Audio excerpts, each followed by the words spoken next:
Kabul airport पर हमला, एक अफगान सुरक्षा अधिकारी की गोली मारकर हत्या। अफगानिस्तान पर कब्जे के बाद तालिबान ने सरकारी अधिकारियों और महिलाओं से काम पर लौटने की अपील की थी। इसके लिए उन्होंने सार्वजनिक माफी की भी बात कही थी। हालांकि तालिबान अपने उन वादों पर ज्यादा दिनों तक नहीं टिक पाया था। जर्मनी की सेना ने कहा कि सोमवार को काबुल हवाई अड्डे के उत्तरी द्वार पर अफगानिस्तान के सुरक्षा बलों और अज्ञात हमलावरों के बीच गोलीबारी हुई है, जिसमें एक अफगान सुरक्षा अधिकारी की मौत हो गई। सेना ने ट्वीट करके बताया कि सोमवार को तड़के हुई उस मुठभेड़ में अफगानिस्तान के एक सुरक्षा अधिकारी की मौत हो गई है, जबकि 3 अन्य घायल हो गए हैं। उसने बताया कि इस संघर्ष में अमेरिका और जर्मनी के बल भी शामिल हो गए। जर्मनी का कोई सैनिक घायल नहीं हुआ है। अभी इस बारे में कोई सूचना नहीं है कि हमलावर कौन थे। काबुल हवाई अड्डे के बाहरी क्षेत्रों में तैनात तालिबान ने अब तक यहां नाटो या अफगान जवानों पर गोलीबारी नहीं की है। तालिबान की धमकी, नाटो 31 अगस्त तक अफगानिस्तान से अपनी सेना हटाए। फ्रांस का जवाब, डेडलाइन के बाद भी अपने लोगों को निकालेंगे।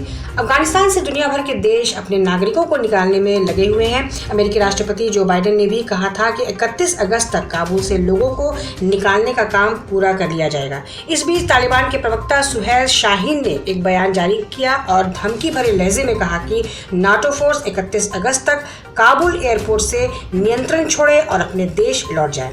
तालिबान की इस धमकी का फ्रांस ने जवाब दिया है। फ्रांस ने साफ शब्दों में कहा कि 31 अगस्त की डेडलाइन के बाद भी हम अपने नागरिकों को काबुल से निकालने का काम जारी रखेंगे। फ्रांस का यह बयान सीधे तौर पर तालिबान को चुनौती है कि अगर उसने रेस्क्यू ऑपरेशन में अड़चनें पैदा की तो ठीक नहीं होगा।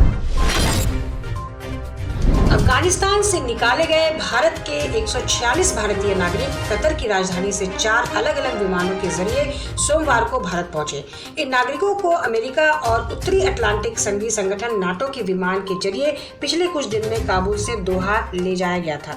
मामले से संबंधित जानकारी रखने वाले लोगों ने बताया कि अफगानिस्तान पर तालिबान के कब्जे के बाद तनावग्रस्त देश में फंसे अपने नागरिकों और अफगान भागीदारों को निकालने के भारत के अभियान के तहत इन लोगों को दिल्ली लाया गया। काबुल में निकासी अभियान शुरू करने के बाद दोहा से भारत लाया गया यह भारतीयों का दूसरा जत्था है।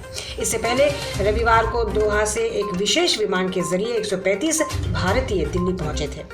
दोहा से स्वदेश लौटे भारतीयों के दूसरे जत्थे में से 104 लोगों को विस्तारा की उड़ान से, 30 को कतर एयरवेज और 11 को इंडिगो की उड़ान से वापस लाया गया। एक व्यक्ति एयर इंडिया की उड़ान से भी लौटा। अफगानिस्तान की राजधानी से अपने नागरिकों को बाहर निकालने के अपने प्रयासों के तहत भारत 3 उड़ानों के जरिए 2 अफगान सांसदों समेत 392 लोगों को रविवार को देश वापस लाया था।